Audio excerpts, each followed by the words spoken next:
All right, buddy. It's me, Cyber Warrior. We are back with Security Happy Hour.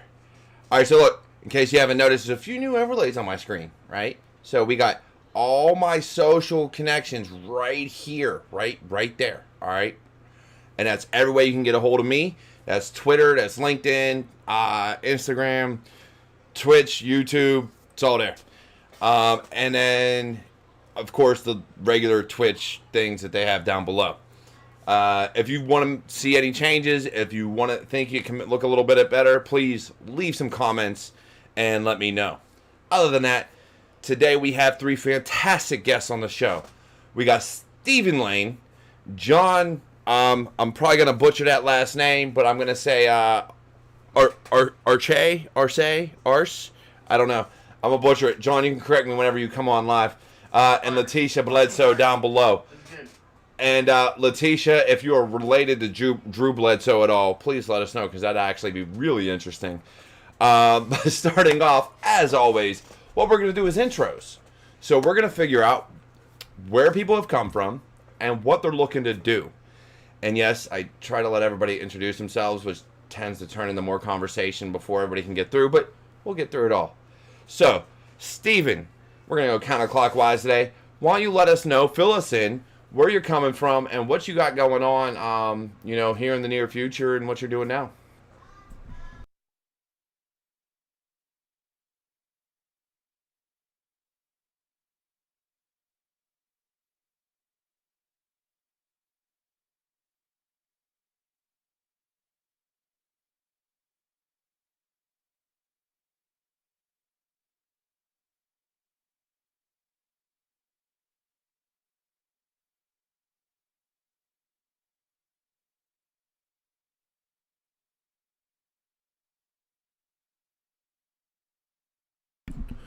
Nice. And that's actually pretty cool. So one of the reasons I do this show is to get people that are trying to make a name for themselves, that are in college, that are just getting into the field, that are brand new, so that others can see them, right?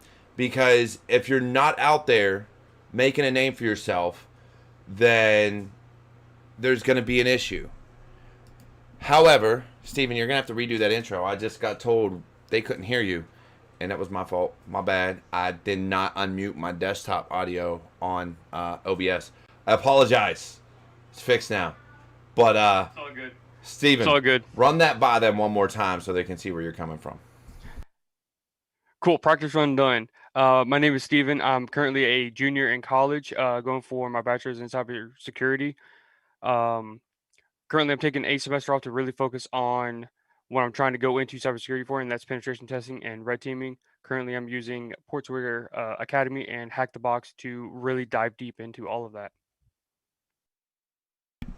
All right. So now we got it. All right, we're good now. I know they heard you because I saw it. But yeah, so no, definitely. We want to get you out there. We want to get you known. I had Day Cyberwalks on Twitter. I had him on one of my earlier episodes, who got an internship his sophomore year. So making a name for yourself really matters, right? Putting yourself out there. I mean, this dude got more subscribers than me on YouTube, and he's doing videos like crazy also. So I love seeing people actually putting themselves out there, because don't get me wrong, some of us are shy, some of us are afraid to get in front of a crowd, some of us, like, I don't know how I'm going to look on the internet and everybody's going to see me. But the reality of it is, if you're not writing blogs, if you're not doing YouTube videos, if you're not active in the community, then nobody knows you. When you apply for a job or an internship, how are they going to find you? How are they going to know what you've done? Because, yeah, when you're coming out of college, with the exception of some, you don't have an OSCP a lot of the time, because you didn't have time to study. You didn't have time to take it. You don't have a CCNA, or maybe you do, but there are certain colleges where you just don't have the time to do those things, or the money. It's expensive to study for those and take those tests. So the only other way to truly build yourself and build your brand, and I say brand as in who you are. It doesn't have to be a company. It's all about who you are as a person and what you bring to the community and what you can bring to a company. Part of that brand is what you're studying and what you've done. So if you're building labs, if you're doing Hack the Box, if you're doing Try Hack Me, if you're doing VHL, I think that's Virtual Hacking Labs. I always forget what that one stands for. You know, if you're doing any of these things, write it up. As soon as a box on Hack the Box gets retired, write up how you did it. Write it in a blog post. You don't even have to share it. You don't even have to let anybody know it's there, but you put that blog on your resume. And that's how people can find you. Because if they Google search, guess what? You may not be publicizing it, but a quick Google search of, oh, how do I hack this box? If it's retired and you posted it, I guarantee somewhere in that search engine it'll show up. So, and if you start tagging your Twitter handle to it, if that's what you're using, or if you use your real name, that's where it gets iffy, because some people want to stay anonymous and some people want to use their real name.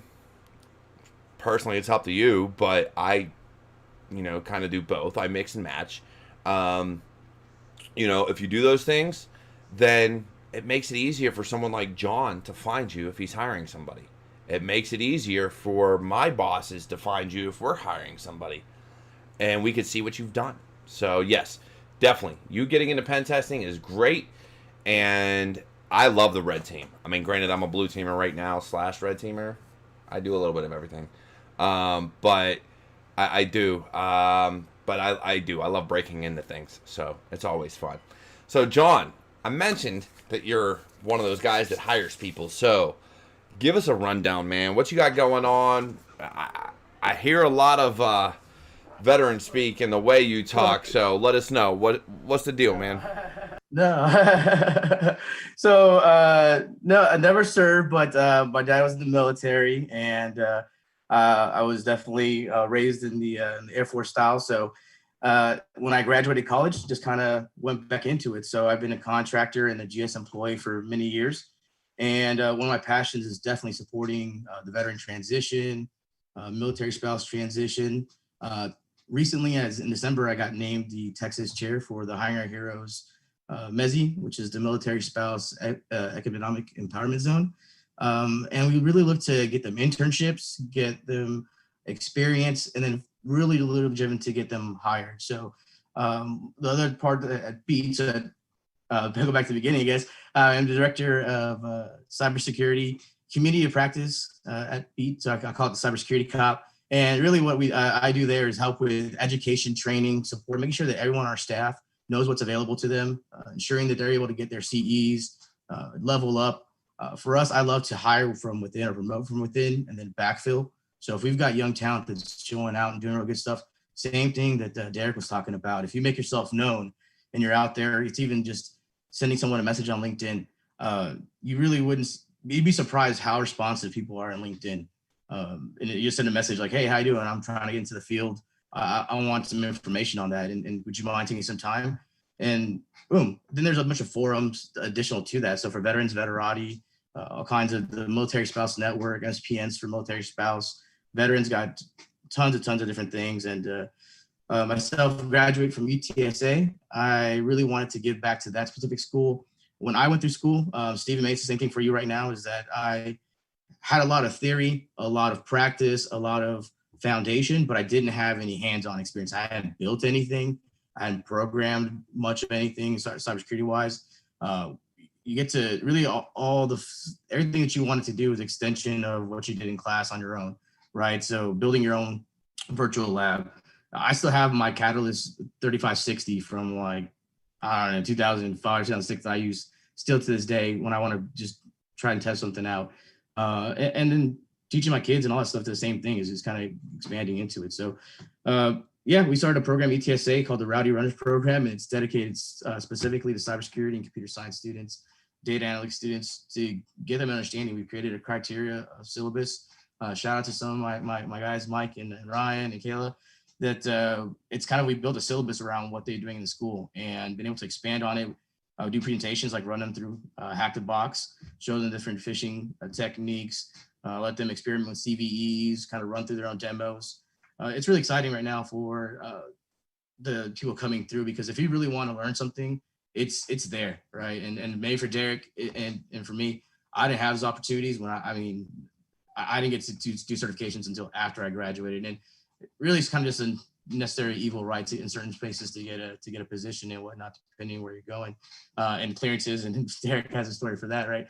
But it's really great, and this is a great forum, Derek. I appreciate I can ramble. I'm just like you. I could ramble all damn day, right? And then I just start throwing out bombs and everything too, right? So I gotta remember.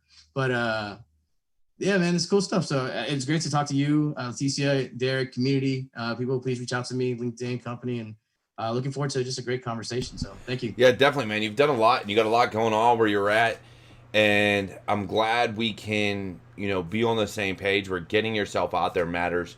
One of the things that eventually, and I think you'd be on board with, because before I pulled it down, I had a huge blog I was doing not hack the box, hacker boxes. So it was a company that, and they're still around, but it was like $50 a month. I couldn't afford it at the time. But they basically send you a box every month, and you build these electronics and things like that. And it was awesome. And so I had a blog post up for a while of me and my kids just doing these things. And so getting them young, and the younger you can teach them, they may not love it, they may not want to do it growing up, but the younger we can teach people cybersecurity, these kids cybersecurity, whether it's just basic privacy, basic passwords and MFA, things like that, the better off they'll be. And especially now with things like and I've been told I should start a kids channel by some of my friends. I don't know if I'm gonna do it, but we'll see. But when you look at things like Fortnite and things like that, so just the things we could teach them. So having you here is beneficial in multiple ways. The first is we got a college student right above you on my screen, and we got another person right next to you on my screen that are both breaking into cybersecurity. So this gives them somebody that if they have questions for, they can ask. Don't be scared. It's allowed. That's the point to this. Like, I want you to ask these questions. I've got Ty Wilson in the chat. I've got Infinite Logons in the chat. I've got SecCon 202 in my Twitch chat. People are there. They are listening. If you have questions, ask. And if I don't give you the answer during the show, I will let you know after the fact that it was answered in the chat. So please do not hesitate to ask any questions you have. Carrying on from that, Letitia, I have seen you blowing up Twitter. I have seen you blowing up Ty's Cover 6 Solutions Discord server. I swear every day I've got a new alert saying, hey, Cyber Danger posted this. Hey, Cyber Danger is in Discord doing this. Give us the rundown, girl. I know you did a lot in IT. What have you done? What are you doing? And where do you want to go? Hi, everyone. And thank you for inviting me onto your show.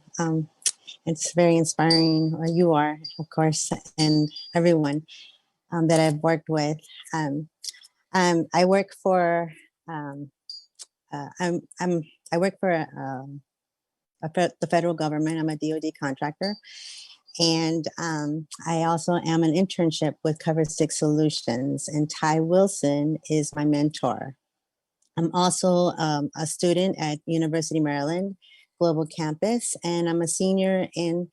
I have 9 more classes to finish my computer network cybersecurity degree. I do have my associates in computer studies, and I just went back to college 20 years later, this past August, just to finish these last 14 classes. So now I'm down to 9. I want to be on the red team. I originally wanted to be on the blue team, but I've been following you and learning. I'm part of the Try Hack Me and the Discord, and just trying to learn everything, especially when I'm looking at Wireshark and I see the frames and the packets and the IP addresses. I just want to know every detail on how it all falls together. Wasn't like this many years ago due to other obligations I had going on, but COVID, thanks to COVID, I went back to school in August and everything changed. And I'm hoping that mastering the cybersecurity, everything that entails. When I know it's going to take many, many moons to learn everything, and you won't be able to learn everything because there's so much. Everything changes as time goes on.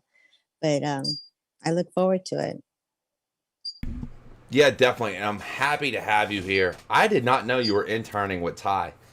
That man is pure genius. He does so many good things for the community. I can't say enough good about the people I have found. So Ty, another veteran, I've had him on the show. I reached out to him as soon as I retired out of the Army and didn't have anywhere to go. He didn't have anything for me at the time, but me and him have kept in touch ever since 2017, and he has been awesome to talk to just help out the community and everything else. Like, him and Cover 6 Solutions do so many amazing things. I have to ask though, Letitia, were you on any of the classes that I taught for him? No. Okay, thank God, No, because I not did one yet. where I had a few drinks and he got a little, he caught me off guard midway through the night, like, hey, can you chime in and help out? And I was like, yeah, sure. I was definitely a few sheets to the wind by that point. I think I did a good job. Everybody loved it, but yeah, definitely not more of one of those professional things. So I forgot to mention that. yeah.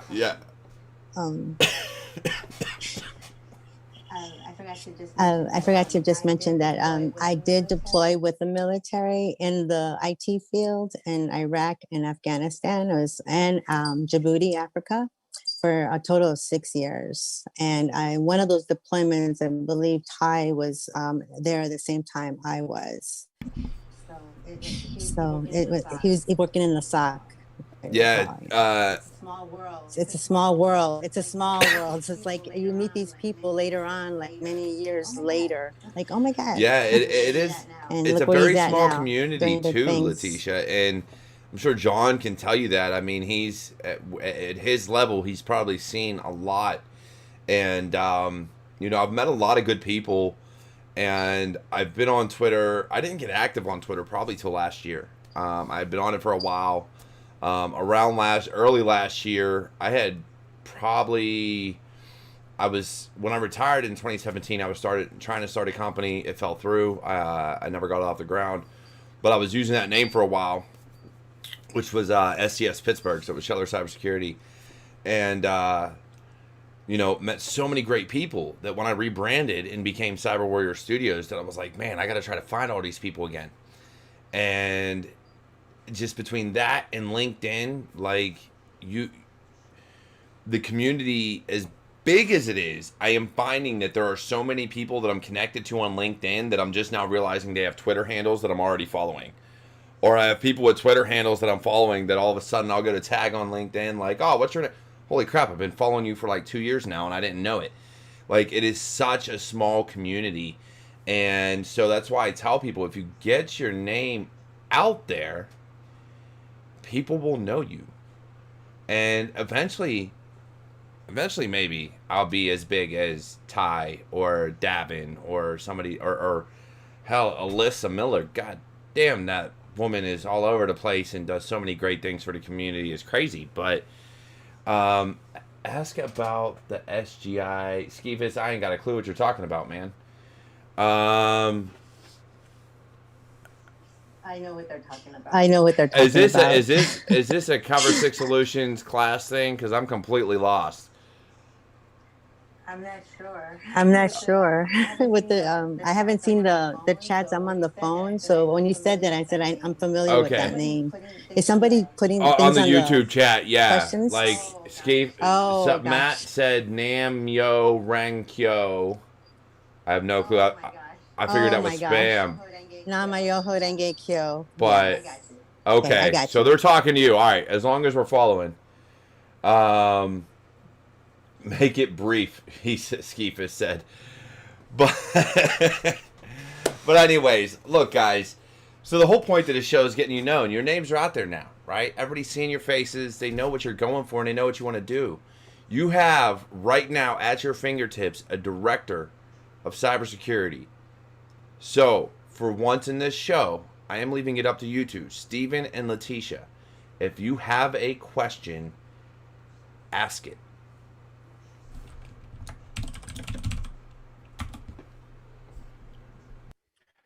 I guess I'll go ahead and go first. So John, me being like coming into this cybersecurity being brand new, and honestly being pen testing only for maybe 8-9 months, what is it that on a new hire do you guys actually look for? Is it the bachelor's degree, or is it like certifications like the OCP, OSWE, or the CCNA, stuff like that? What is it that you guys truly look for in the hiring process?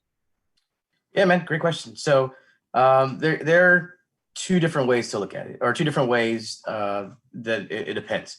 If it's a contract or position that's governed by some kind of PD that says them staffer must have these skills, right? If it's written out, it says you have to have X cert, you have to have X amount of years and a degree, then we have to kind of abide by those things. So that's where it kind of depends on where it's coming from, especially for a sub-K to somebody.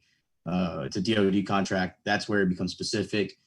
Usually we're governed by 8570 compliance when it comes to those types of positions.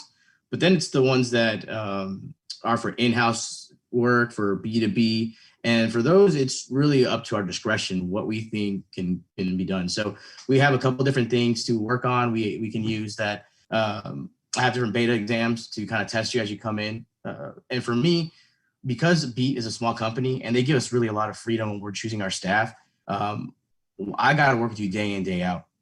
My biggest thing is I can teach most people to do most things as long as they're fairly confident in this and competent in the space.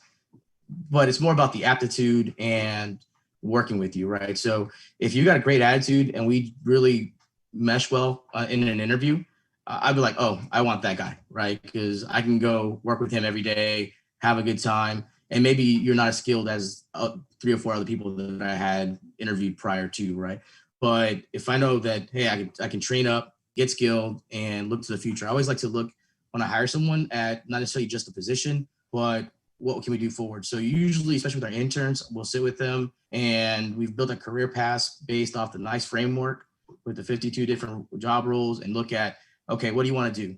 Look at what it entails. Look at the skills that are needed, right? And we also look at postings online already of jobs that they're looking at and look at what the requirements are there and start to work towards those pieces. So for you, that's what you might want to start looking at companies that might interest you today and look at what those requirements are currently. And then as you're building your education, you can be doing and mastering those things, whether it's understanding and learning Python, getting a little more data analytics stuff, working with Elastic, or working with actual tools themselves and Kali, Parrot, all that stuff. So take the time that you have now while you're learning to build up your skill sets and make yourself as valuable as possible when you get to the market, right? That's probably the best thing you can do is Derek had a great way. The first thing I do when I get a resume or have an interview is I go look them up on LinkedIn, or I'll look see if they got a GitHub page, right? And that's probably the first thing I look at and say, okay, what do they have on there? Is it something they built for school and they just put something on there for like 1 week and that's the only time they ever uploaded something? Or are they consistently working on it, keeping things up to date? How are they in the community? Things of that nature, right? So I definitely do a search and look for people when I talk to them. So Derek is right, take a look at Bone Hub, all those different things out there and kind of make your own little blog. And this is my experience in doing it, right? Yeah. Tons of people back to CEH, doesn't matter, right? Write your experience on it. Because you can help someone else out there. And that's definitely doesn't matter. Especially that's why I like being at a small business is we only have 200 something employees, but we make a mark with some of the big companies out there. And that's because of how we hire as a community. We hire everyone has multiple hats. Everyone works hard. Everyone's going to back everybody. No one throws anybody under a bus. So that's the thing. And also look for something that fits you, right? That's probably the biggest thing when you're looking for a place to work. Don't sell yourself short and look at places that are probably not expected. If you're in Texas, Whataburger hires a lot of IT jobs randomly, right? So it's the things that you don't really expect. A lot of people want to go here to Rackspace, USAA, but there's tons of other places you can look at that might be outside the norm. And Yeah, man, I can ramble on this forever, so you can. Yeah. So, but yeah, man, there's tons you can do. This is the start. This is the start right here, right? Do this. Put yourself out there. Get to know people. Like I said earlier, you can reach out on LinkedIn. You would be surprised how many people on LinkedIn are willing to reply back to you and say, "Oh yeah, I'll talk to you," or take a look at this and share resources. There's resources aplenty out there that you can look at, and so that's I'm going. Thank you. Thank you. So before I give Letitia the mic, and I also got a question from Ty in the chat. The one thing I want to add, and is to feed off of what John said. I got my first job, my second job out of the Army, and I did not have to interview with the director of the division I was going to. And the reason for that is I had been talking to him since before I got out of the Army, when I knew I was getting out, about getting hired when I left the Army. He didn't have a job for me then, but all I did was get past my direct boss. And when it went to, normally most people have to talk to the director, he was like, "Oh no, he's good." Like, the only caveat to that is, I swear on all that is holy and good and whatever in this world, whatever you believe in, do not message someone and be like, "Hey, I'm looking for a job. What do you have?" Like, the only impression you've made is you're desperate.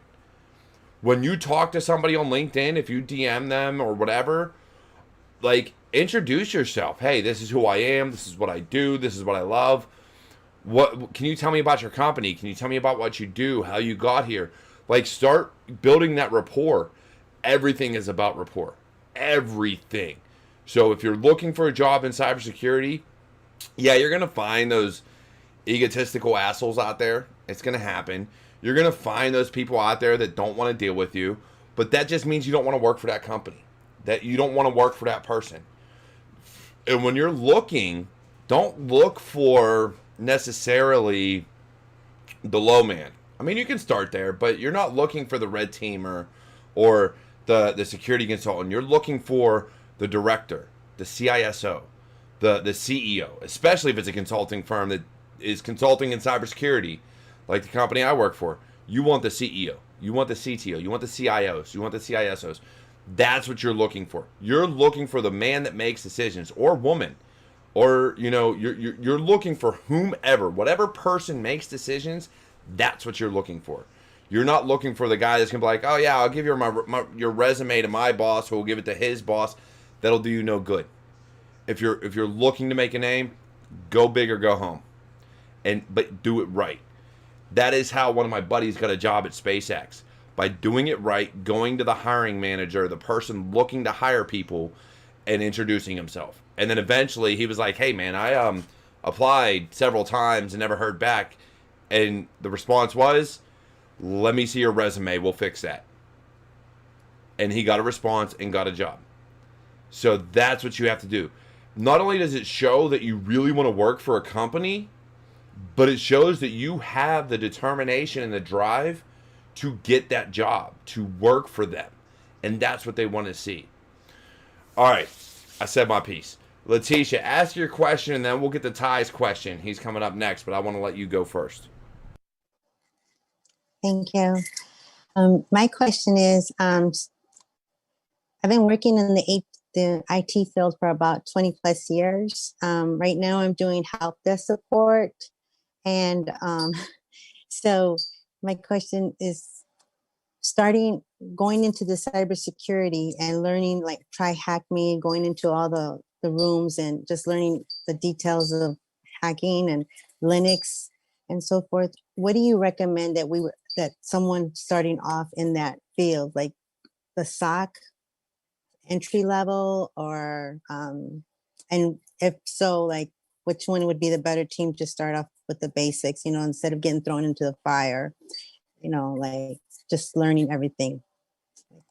So, great question, right? So, and maybe if someone has different experience in different pieces, because everyone's mind works totally different, right? But if it's blue team versus red team, to me, I think blue team is easier to understand because it's more of, you set things up, and it's not necessarily kind of at a pace that's more quick than I was than I think like a red team, right? When I do red team, it's fun, but you're kind of going. And it's just two different styles of work. And that's why everyone that people say like, oh, I work blue team, but I love red team, right? Because it's just two different total feels.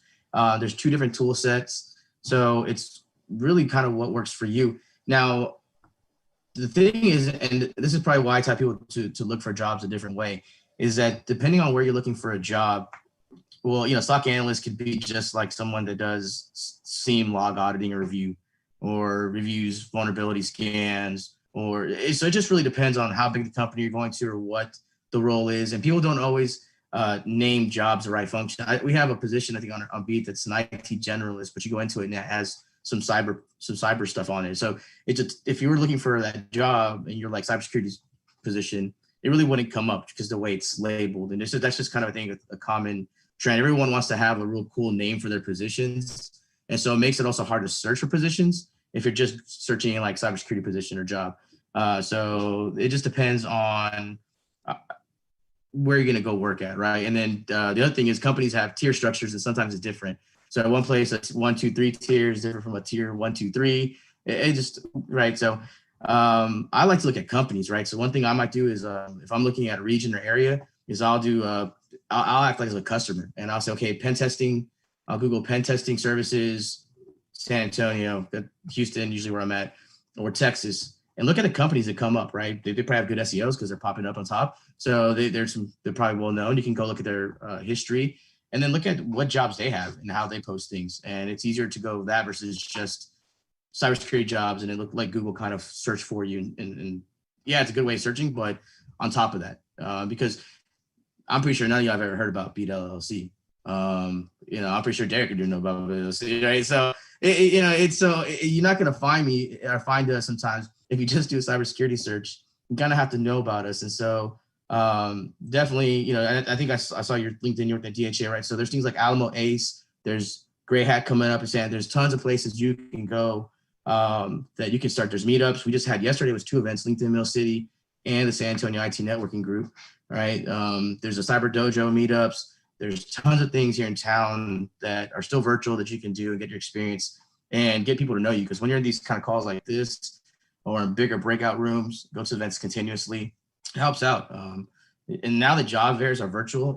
There's not really much of an excuse not to go to a lot of these things, right? Because it's most of them are free for a job seeker. And even if you're not ready for a job, go to job fairs and get idea of companies.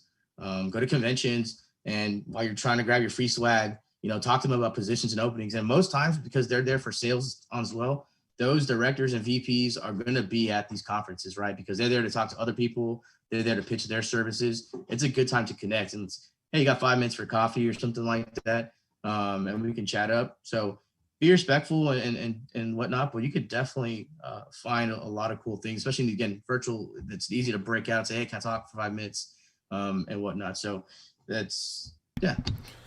Nice. Depending what you're doing, if you got, let's talk later. If you got, whatever IAT level you are or whatnot, if you got Security Plus and all that stuff ready. Yes, I do.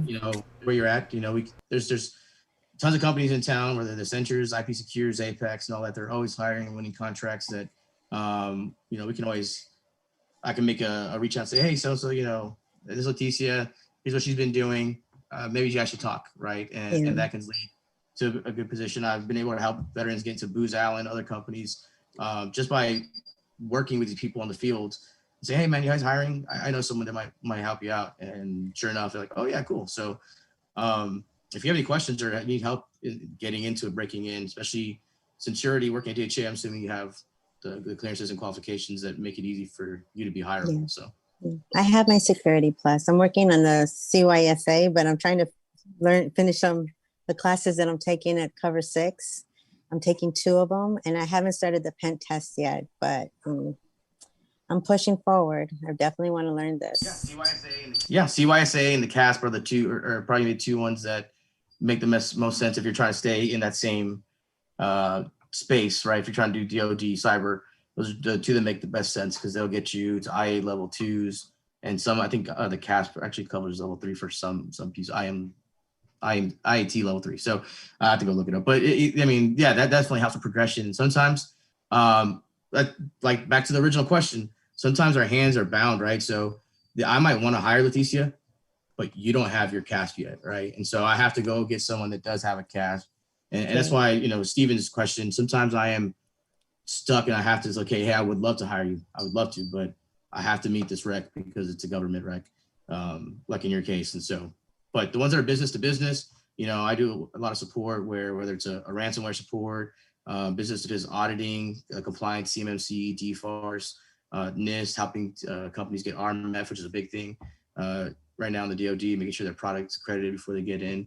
So there's ability for us to hire, and for the right candidate, the company they will be willing to pay for secret and stuff like that for someone like Steven who might not have been in space or I don't know, Steven, if you served or not, but I probably should ask that beforehand. But it's not.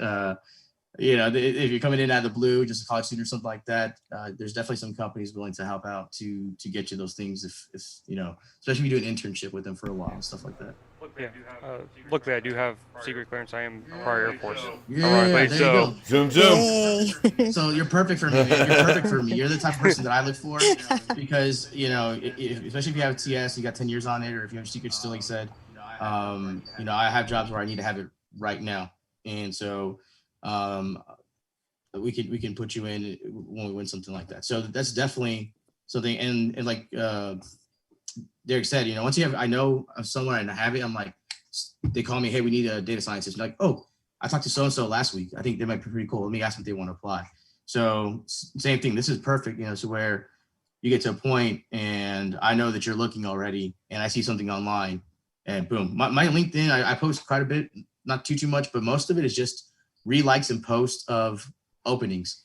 That's really what I push out a lot. Just when I see an opening, I'm like, oh, I like it. And so if you go through my likes, I mean, it's mostly just positions I see that are open, that are hiring and whatnot. And that's, my small contribution to try to help people to see stuff just because I have a lot of recruiters and stuff that'll reach out to me and whatnot. So if they post something, I end up liking it. So that way people on my timeline can see it. Yeah. Awesome. Well, thank you. I appreciate that. Definitely. So I mean, all right. So I got 3 questions. 1, 2, 3, 4 questions here. So I'm going to go John, Steven, Letitia, back to John, and then back to Steven. So the first one for John comes from Ty, and he wants to know what impressed you most about your last hire.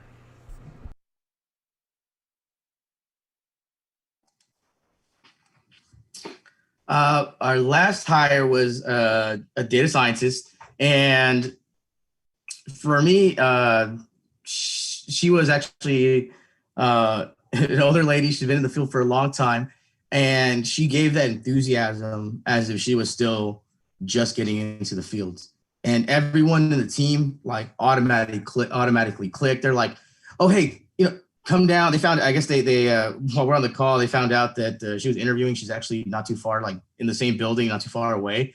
They're like, they wanted to go like, "Oh, let's come over, come hang out." Like it was that kind of camaraderie already, right? And so I think the best thing is that when you have someone that's confident, maybe not a little nervous, and they know what they're talking about and they're honest, right? Especially me. I don't know everything, but I do know where to find most things. I think that's probably what my biggest skill set is like, well, hold on. I'm not too sure. I'm not gonna put my foot in my mouth in most cases. Sometimes I will, but I go, let me validate that and go find out first before I stand that pat, right? And if someone that's younger than me or someone that has been in it for a short time can show me something different or better, I'm willing to listen. I don't know everything, right? This field is too big to know everything. So if you can show me a trick or something like, oh, cool, hey, well, let's make that the process, right? So I think that for her, it was just that she was so into it. She had the skills. She's willing. I try to give everybody an assessment as they come in, whether it's like a Python assessment or for this one, I believe when we're giving a Java assessment, Java 1, Java 2. And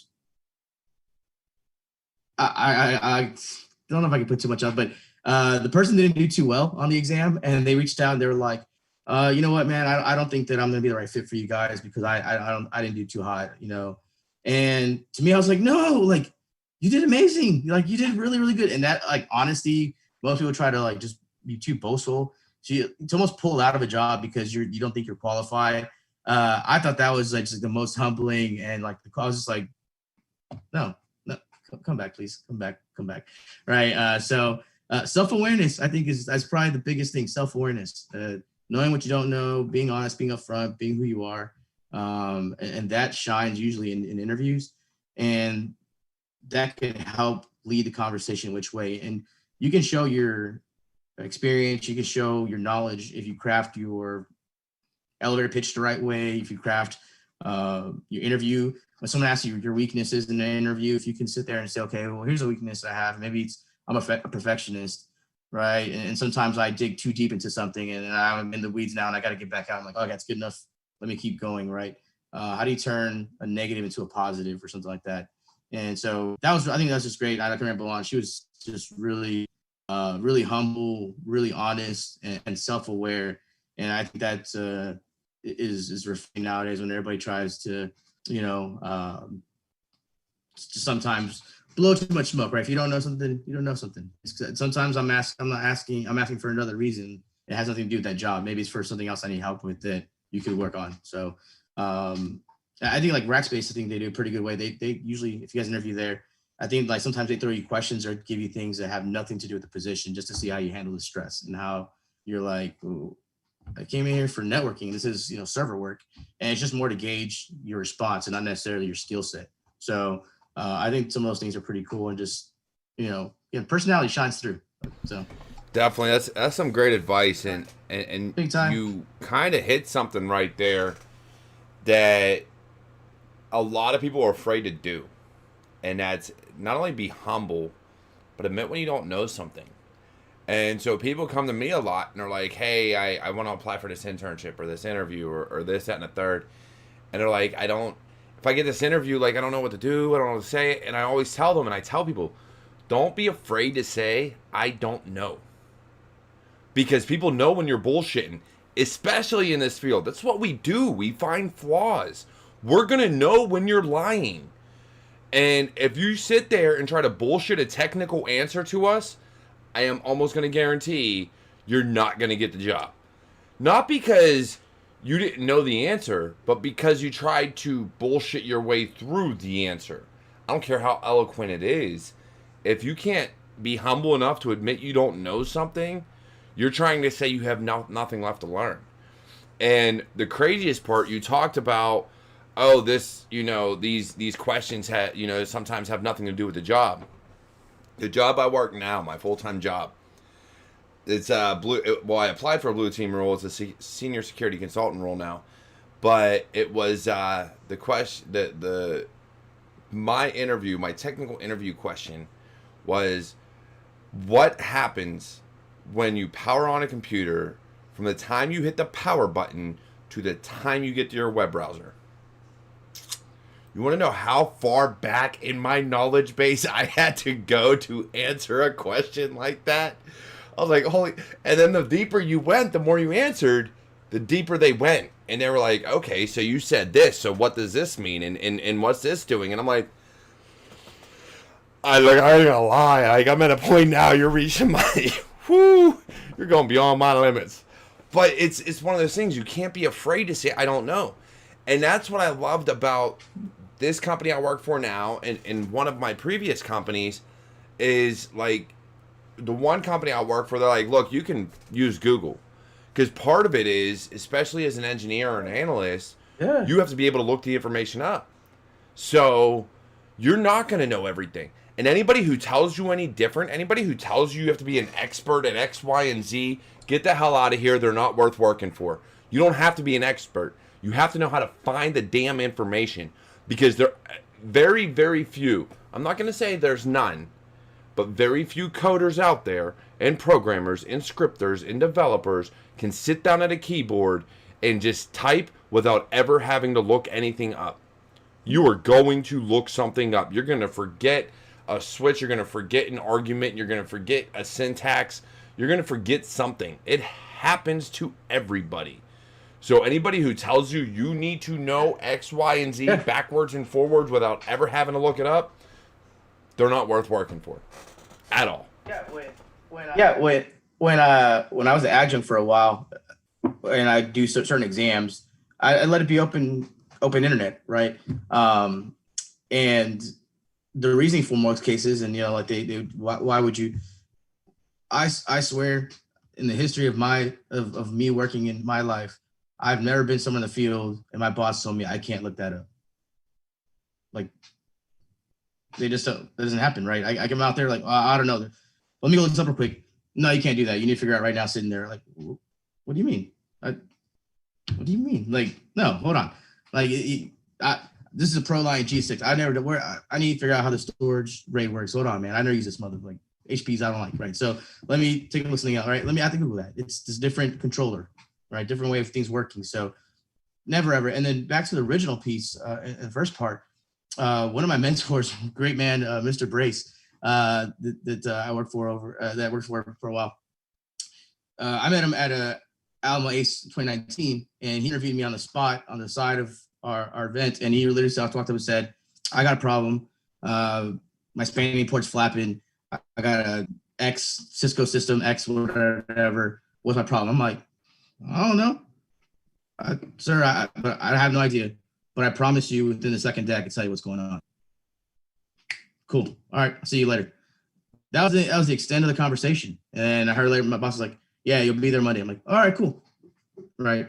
And I was like, "All right." So, man, that happens. Be honest, be upfront, and people like it. And they tell me when it works. Tell me, I'll find out for you, sir. I promise. Next time we talk, I'll have the answer.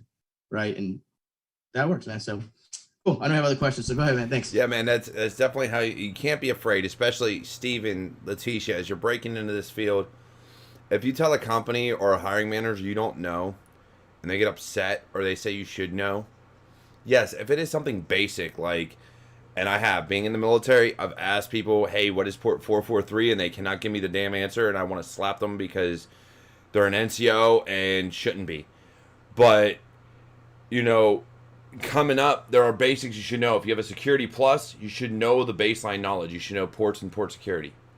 If you're claiming to have a CCNA, you should know some of the CCNA material. I'm not going to say you should know all of it. Like, mine is about expired, if not expired by now. But up until recently, that was on my resume. And yes, I could speak to networking. I could speak to Cisco. And I could do the commands on a router. But I would never lie to someone like, oh, I don't, I've never. No, I'm like, look, I got the certification. I could do the job. But I'm going to have to research some of those commands. Like, I haven't touched a switch in probably 3 years, so I'm going to have to research it. I'm letting you know I'm certified. And so there are certain things that if you have that ability, if you have that baseline knowledge, once you look at it, especially if you have the mind, and I'm sorry, anybody who has the mind for IT or cybersecurity, you memorize shit. Even if it goes away, the moment you get that refresher, it clicks and you're like, oh man, I know this. Let's do it. So don't be afraid to say you don't know. But at the same time, if you've learned it, let them know, hey, I just got to do a quick search. I'll figure it out. If you need me to give you an answer tomorrow, I'll give you an answer tomorrow. Like, that, a lot of times they're good with that. If they're like, hey, I need an answer in an hour or 30 minutes. If you think you can do it, tell them, all right, cool, game on. And get the answer. That's where your network comes in. And that's why I love Discord. I have so many people on Discord that I could just ping and be like, hey, man, I need an answer. Like, I'm stuck. And they're like, oh, okay, here you go. Or Twitter. Tag some people, man. Tag Steven if freaking, Pentest is doing Hack the Box and everything else. Tag people that are doing the job and you'll get an answer. But yeah, don't be afraid. Next question. All right, so this one coming from Infinite Login. So he wants to know, Steven, why do you want to get into pen testing? Actually, great question. That actually goes back quite a few years ago. Growing up, I was always a tinkerer. I always tore things apart, broke things down, figured out how they worked, and then built it back up. My first computer I got when I was 8, and it was broken, and I repaired it, got it back up and running, and my dad let me keep it. And that was all downhill from there for computers for me. Later on, I got into HTML coding in high school, and then joined the military and deviated from from computers, joined the military, did 6 years there, and coming out, getting back on track with going to college for cybersecurity, and one of my classes was for the CEH. And whenever I got in that class, I'm like, this isn't enough for me. I need more. I love these tools. I love what we do in the class, but I need a lot more. And that's where I branched out, found out about resources like Try Hack Me and Hack the Box, VulnHub, and Portsware Academy. And then I'm not big on social media. Me personally, I don't like social media. So it was big for me to get a Twitter and then start reaching out to people and actually put myself out there. So for me, it's honestly breaking things and learn how they work and then fix them. Definitely, that's huge. We have a lot of the same background up until you got out after 6 years in the military. I don't even know your Air Force job, but apparently it wasn't IT. But I broke my first computer when I was like 7 or 8. Me and my dad fixed it. And then I did the same thing. I got into HTML coding. I used to do. I hated front page, too much garbage code. I hated Dreamweaver, too much garbage code. I did all of my websites in Notepad. I didn't have Notepad++. I didn't have any of the cool new Atom and VS Code or anything that people use now. It was literally Notepad. I would type it, save it, refresh my page. Type it, save it, refresh my page. Like, that's how I did HTML coding. When I was in college, I took an XHTML class. You want to talk about a difference going from HTML to XHTML strict? Oh my God. They turned into Linux and everything became case sensitive and what you were doing. It was crazy. But thankfully, I'd already had a lot of those habits, so it worked. But yeah, it was that background I've definitely had. I in high school, I started a website design business. It was called Next Generation Web Pages. And literally, I would create DHTML, HTML, XHTML. Like, I learned it all in high school, went to college, did it. And it was very fun. That's how I got into hacking and programming and things like that. But then I fell off the wagon and quit doing programming because I didn't like it. And now I'm regretting it because I really need it. So when you want to develop your own scripts and you're like, I don't know. I don't know assembly. I don't know C. Like, shit, how do people do this? C++ for me in college. Oh, man, I had my roommate do all my homework. I ain't going to lie. Same here. Plus was rough. So, but yeah, fun times, dude. It's a great reason to get into pen testing, and that's truly what it comes down to: being able to break into things. A lot of people, I get mad. Coming up, I wasn't around during MIT when the term hacker first came around. I didn't really hear about it. I knew of punters, I knew of a few things, but the term hacker never really clicked. Doing my research and knowing what hacker truly means, I get frustrated these days when I see someone say, "Oh, he's a hacker." Why? Well, all hackers are evil, and he did this. Well, no, not all hackers are evil. I have a video on it if you want to go back and watch it. It's called "I Am a Hacker" on YouTube. Go ahead, watch it. But essentially, MIT Model Railroad Company or MIT Model Railroad Club were the first hackers. And it's basically anybody who wants to find, and I have a book around here that explained it. So if anybody knows the exact definition, but essentially people that find an elegant solution to a problem or find a way to basically do things in a more efficient manner.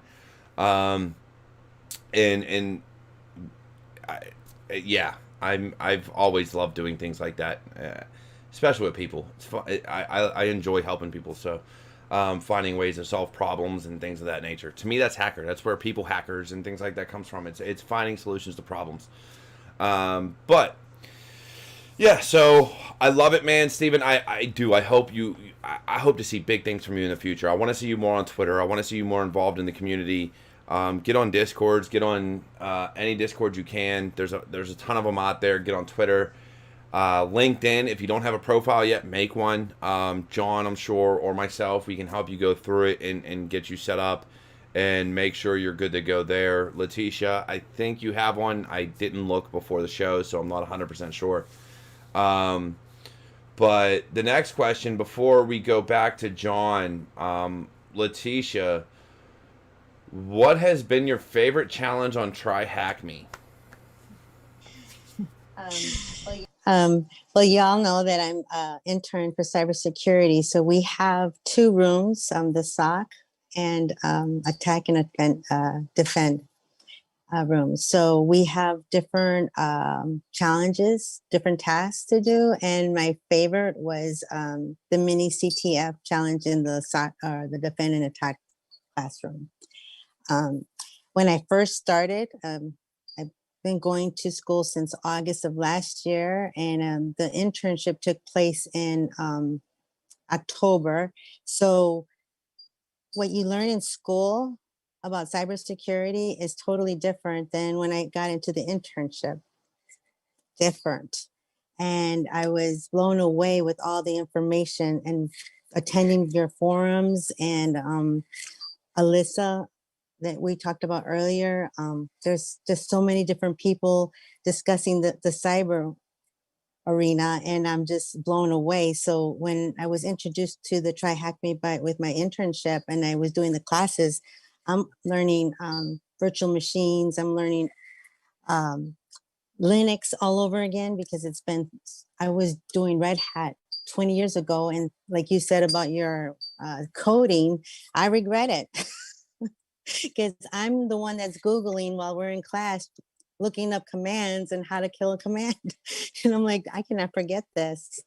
So my favorite is the ones that we have done so far. I'm working on attending the Linux one, the fundamentals. But because I'm stuck trying to learn these other ones in my classroom, it's just a constant challenge for me to keep trying to figure it out. Because sometimes one question, it does take me a while to figure out. And then I'm like asking people in the room, like, has anybody got the answer? Like, I got everything done, but I'm stuck on one question.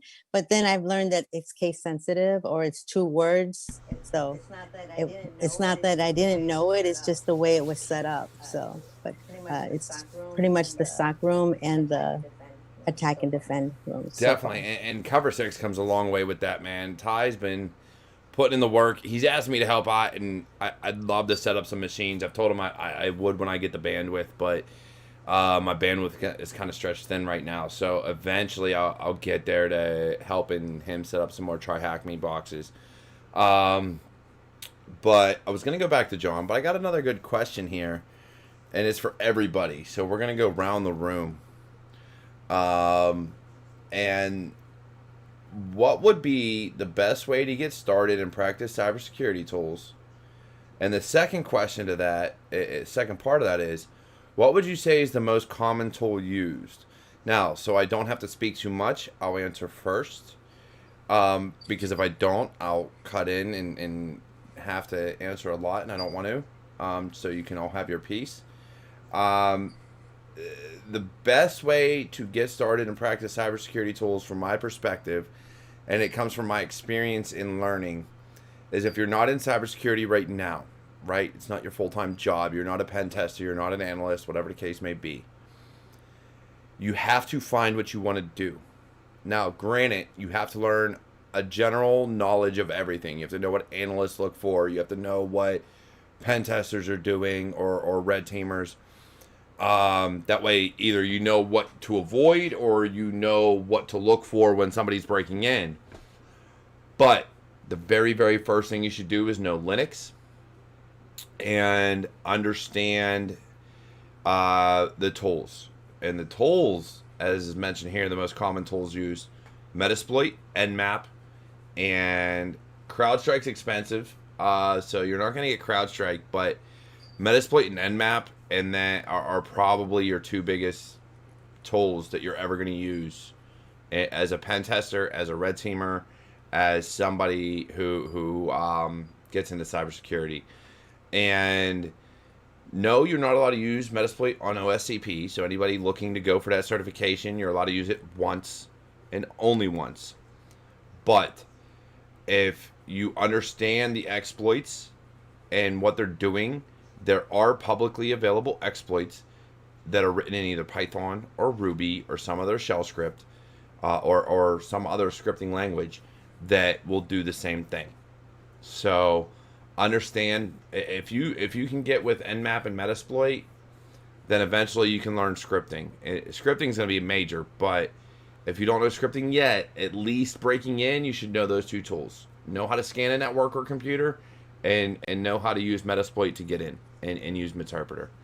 And then now, since we went counterclockwise to do the intros, we're going to go down to Letitia.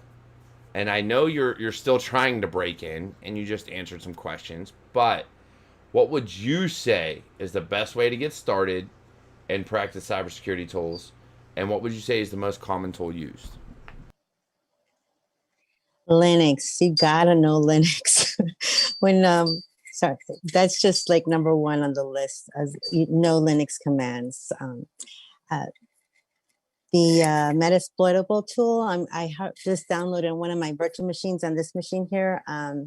Metasploitable 2. I'm still working on that. I just got it installed, let's see, I think it was Monday or Tuesday, and I've just been struggling with just getting into the whole 9 yards. I do have Kali Linux on here, and I love Kali Linux, but I also know there's other distributions. Use Parrot. I did a video. Use Parrot. Okay, I'm gonna look that up. I got 16 VMs already. So 4 of them I'm building a small network because Ty's got that video how to build a home network, and that's how you start off, is just messing with your own lab.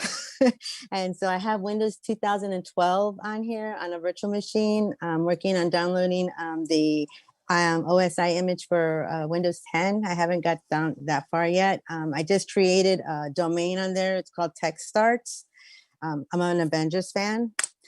And so there's let's see what else I got going on there. I have Kali, I have Metasploitable 2 separate VMs plus the Windows 2012.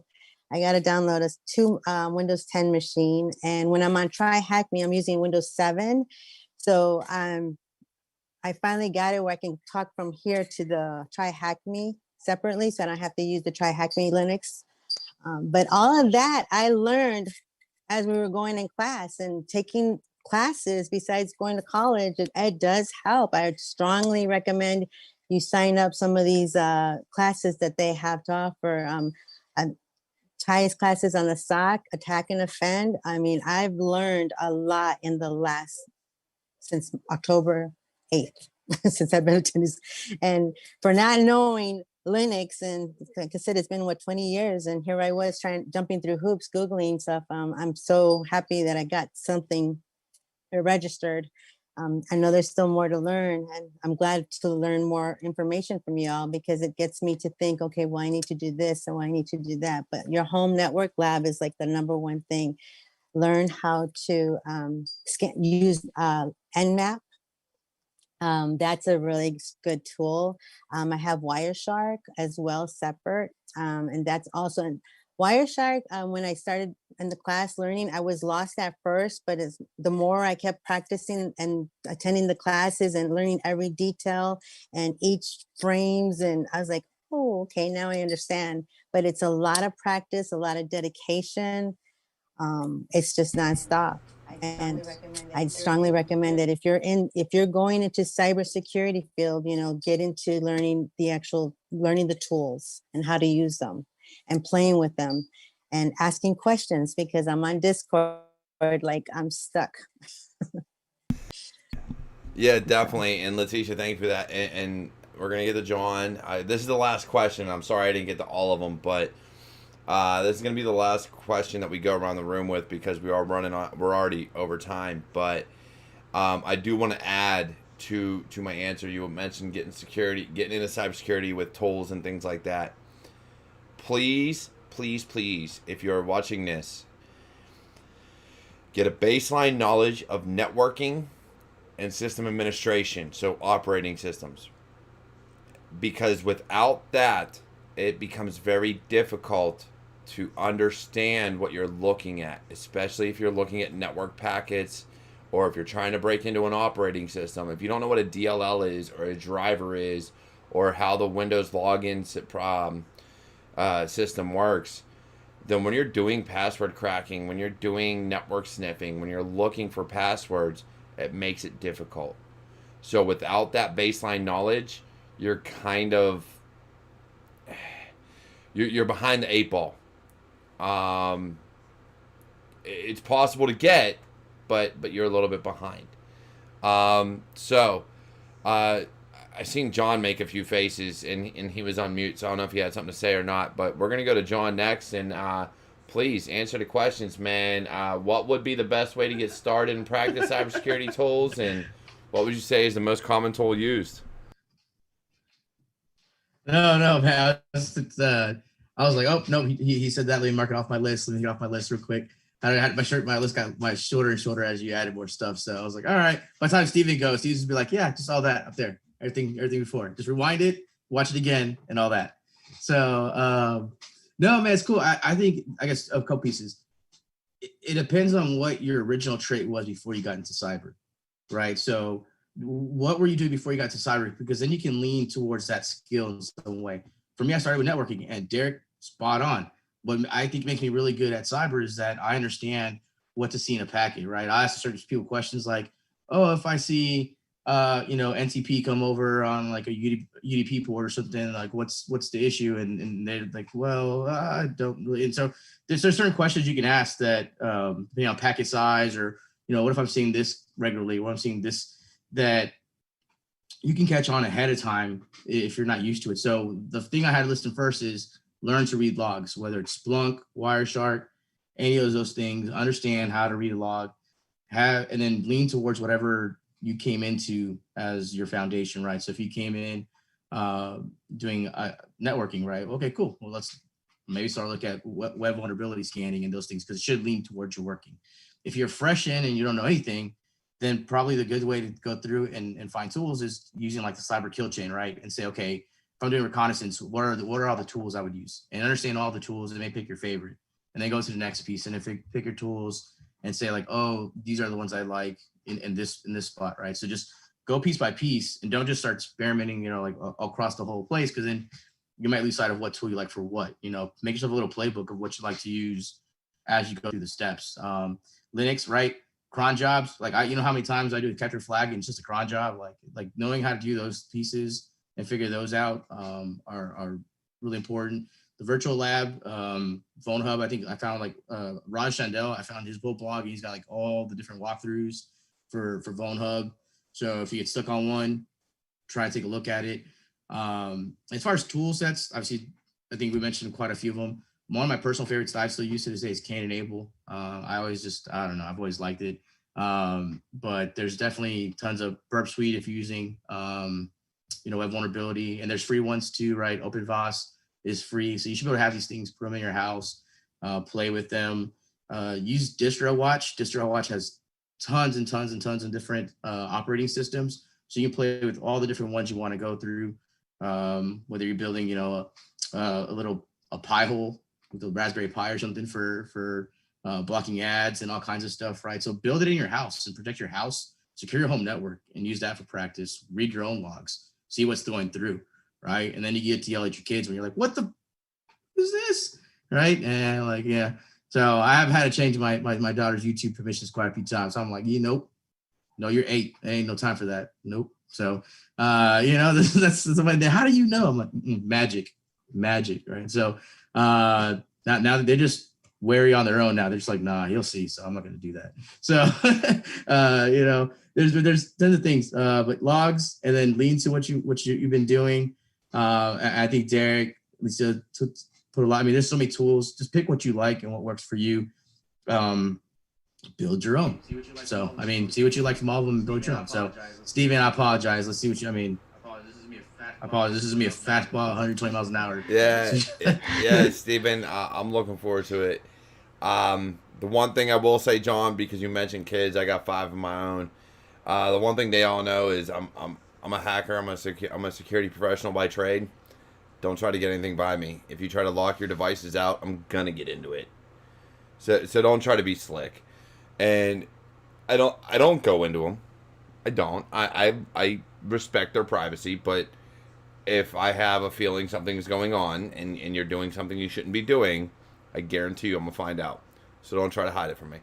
And it's more just putting that fear in there to like, oh my God, my dad's going to know, so I shouldn't do this.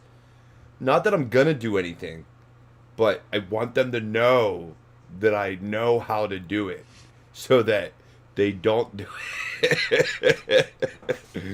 Right? So like that's the big thing. And again, it just comes down, I got 5 boys. So I know, look, I'm a guy. I know what boys do as they get older. Look, I'm going to see it. Just don't hide it from me. Look, just don't do it. And if you're going to do it, be smart about it. You know I'm in security. You want to know how to get around things? Come talk to me. I'll teach you to be a hacker. I'll teach you how to like get around security. We can play that game. I got no problem with it. And my son's always like, I'm going to go to jail. I'm like, dude, you're like 10. Like, you ain't going to jail. My daughter, I blocked YouTube for like a week because she got in trouble. So she's like, well, I'll Google it and watch it through the videos like on Google. I was like, this little, oh no. Yes. Okay. I love it. Okay. I love it. Okay. Winning. Not today. I love it. So, you know, and that's great. I love that back and forth. I mean, and if she wins, I'm like, Right? They win. Like, what are you going to do? Like, hey, keep thinking on it. Just chalk it up. You're going to like, make me better by you getting smarter. You're going to make me better. Yep. So, Let's go out and turn all Wi-Fi Right? for your device then. all right, Steven, on to you. You're the last one I got, man. Look, what's the best way to get started? I know you're just getting into it, right? So, you've done a lot. You're in college, and you're just getting started into cybersecurity as far as breaking into the field and everything else like that. Being in Hack the Box, being in college, coming from your background, what do you see as the best way to get started and practice with the security tools? And what is the most common tool used? So for me, starting out, jump into it. Jump into the basics. Like you said earlier, learn your networking, learn your operating systems, because without that, you're not going to get anywhere, and you're going to hit brick walls, and you're going to get frustrated and get burned out. But just do it. That's how I'm learning. Literally how I am learning right now is right now I'm currently working on a laboratory on Hack the Box. I've been working on it since day one. I still haven't cracked it. But that right there has been the one box that has driven me to keep going farther and farther and farther and learn more and more and more. As for tools, for me personally, Google. If I don't know it, I'm going to Google search it every single day. And if you don't like Google, you use whatever you use. But Google has been my number one tool, whether it's trying to figure out something about Linux, installing a tool, or a port that I find on an AMAP scan, or how to run a Metasploit module. My number one tool is always going to be Google. Hands down, that's what I will always go to. I can't disagree with you. I can't tell you how many times I have looked up the WinRM port. It has popped up on an MAP scan, and I've been like, what port is this? Oh, I can use Evil WinRM if I get some creds. Like, to this day, I will see that port, and I still don't have it memorized. It'll pop up on a scan, and I'm like, I know that's something. I know I can do something if that port's open. What is it? Yes, Google has been a savior. Now, I will say this, looking at this question one more time, and security tools, and, you know, somebody, FOMAT put up here, and this dude's been awesome on Twitter for me. A tool that is good to learn for pen testing websites is GoBuster, Derb, or Derbuster. So, look, I use a tool by Tiberius, I believe it is, called Auto Recon. Anytime I've done it on pen tests, I've done it on CTFs, and he uses GoBuster and Map and a bunch of other stuff. It's a really good script that he wrote, and you can configure the YAML and everything else like that. But Auto Recon's amazing, but I still fall back to using Derb. A lot of people don't. I do. I love Derb. Like, I don't use Derbuster. I don't look at arguments for GoBuster. I literally type in DIRB space whatever site I'm going after, And it has been amazing because it's default wordless. Guess what? It's built into Kali or its own repo or whatever. So it just goes. And it has found things that the switches and the options given to GoBuster within Auto Recon just doesn't find. And that's not at the fault of the way the script is written. It's just it's looking for a certain artifact that I'm looking for directories and everything. And Derb just does it. But it takes a hell of a lot longer. So I will say that Derb has been my go-to. It's older. It's more archaic in terms of what everybody loves. But guess what? I'm old. Leave me alone. I'm going to go with Derb, and it works every time. But saying that, look, going back to this question, I will say this. VulnHub, Metasploitable, Kali Linux, ParrotSec, Black Arch, Backbox or Blackbox, I think there's one that's called. So many offensive security distributions out there that are all Linux. Windows Commando, which is Windows, of course, by FireEye. If you want to get into reverse engineering, there's also Windows Flare. There's Remnux. There's Sans also put out a Windows RE distro, but you're not allowed to use it unless you go to Sans courses because of licensing. But there's so many things out there. Don't look. Everybody wants to pigeonhole themselves to Linux and say I have to use Linux. You don't. When you're interacting with a Windows box, a lot of times it's better to use Windows. So Windows Commando is the way to do that. So I love Kali. That's what I grew up with Backtrack and then Kali. I found ParrotSec. I honestly love that more. I used it as a daily distro, a daily driver for a long time. ParrotSec is amazing. I hate Arch Linux. That's just me. I did a video on it. I wasn't happy with the way Black Arch was built. There's like over 2,000 tools. You can go back and watch the video if you feel like it. I'm not a big fan of it. But ParrotSec, Kali, I don't care what anybody tells you. You are not a script kiddie for learning by using tools. What I will ask you to do is if you're getting into wireless network cracking, I swear on everything, do not use Reaver or Wi-Fi or anything else. Use AirCrack and understand the wireless protocols that it is attacking and what it is doing. If you are attacking anything, research what the exploit is doing. Because if you don't, then you are a script kiddie. I hate that term. I despise that term. But if you don't research what is actually going on and you're just throwing tools out there into the wind and basically throwing up a Hail Mary as if you're on freaking Armitage lets you throw a Hail Mary out there from Metasploit. If that's what you're doing, you're a script kiddie. But if you're actually trying and learning and growing and researching what tools do, that's what matters. And that's what you put in your blogs. That's what you put in your YouTube videos. That's what you put in your GitHub repos. Do everything. All right? Research what you're doing. Because you cannot write a valid blog post if you're like, oh, I used this and then I used Metasploit. Okay, well, what did you exploit? Oh, well, I used Eternal Blue. Well, what does that do? What are you exploiting? If you don't know the answer to that question, then why am I going to hire you? Why is John going to hire you? You need to know these answers. And that's the... Oh, my God. Whoever put up DB Autopone, Anonymous, or whatever... God, man. There's another Autopone script I've seen come out recently. They updated. Oh my God. I want to kill somebody for coming out with Autopone scripts. You're just asking to be caught. But yeah, I'm going to leave you with that, guys. Look, I love everybody. I hope you got a lot of good information from this stream. I hope you got a lot of good information from everybody here. I love all of y'all. Look, if you haven't seen, I've got all my social links up in that corner. Right there. That corner. Over there.